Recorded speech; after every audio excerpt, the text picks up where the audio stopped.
The United States will also be constructing a temporary port along the Mediterranean coast in Gaza to help get in humanitarian aid.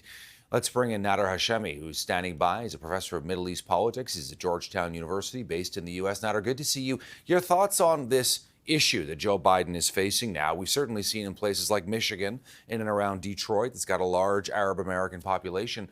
People are angry with the way that his administration has dealt with the situation in the Middle East. Right. It's not just Arab Americans. It's also young people. It's also young members of the Jewish community who are deeply upset over what's being done in their name.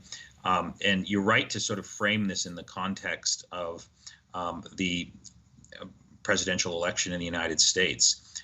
My view is that a lot of these recent statements by Joe Biden about the need to airdrop aid into Gaza, possibly build a floating pier or port into on the Gaza shore to get more aid in. A lot of that talk and rhetoric is just that. It's rhetoric that's carefully calibrated to deal with the fact that he has lost a lot of support in the United States among core constituencies that he needs to back him in order to get reelected. Most of these suggestions that Biden has put forward are not really serious suggestions that will deal with the underlying roots of the problem in Gaza, and particularly the humanitarian crisis. I think a lot of this is driven by electioneering and attempts to sort of, play to the interest of those communities that have largely abandoned him. Yeah, we know that tensions are also growing between Joe Biden and the Prime Minister of Israel, Benjamin Netanyahu, as well. How does that factor into, as you're talking about it, the so-called, electioneering going on here, Nader? Well, it's a problem because, I think the biggest problem that Joe Biden has in terms of his reelection campaign is that his campaign is predicated on distinguishing himself morally and ethically from his rival in the GOP party. That's Donald Trump. He wants to present himself as a person who actually has an ethical core, who cares about values, who cares about human rights, who cares about the suffering of people. But when you look at Biden's policy on Gaza, it doesn't inspire a lot of confidence. And so this is the big problem for Joe Biden. I think why he's starting to say these things. But there's not a big moral difference between what Biden has been doing on Gaza and what Donald Trump has been saying and plans to do if he becomes the next president. And so this is a big problem for Joe Biden if he seeks to get re-election. There's no big difference. Many young people are saying to me, many of my students, when they look at Joe Biden and they compare him to Donald Trump. And why not? Why would the calculus anyway at the White House not be that, they need to try to, keep that line, as you're saying, close to where the Republicans are at? I mean, there's no doubt a strategy here or a reason for why they are doing that.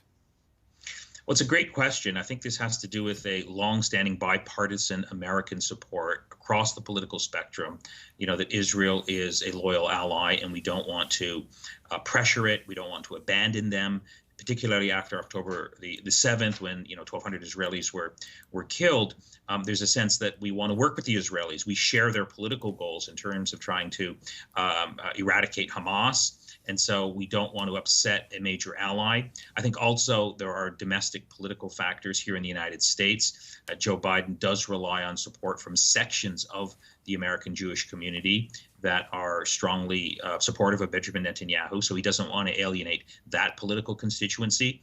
So when you put it all together, it's a combination of, geostrategic and national security factors that shape Biden's policy toward Israel, but also domestic factors. And then there's the figure of Joe Biden himself. If you look at some of the analysis as to why Joe Biden is so staunchly pro-Israel, this goes back to the origins of his career in public office when he's demonstrated sort of ironclad support. He deeply sort of believes in Israel and supports Israel in ways that don't translate into support for the human rights of the Palestinians. And I think that's precisely the critique. I think most Americans have no problem with Joe Biden saying, I stand with Israel and I support Israelis. The problem is Joe Biden has never said the same thing when it comes to the Palestinians.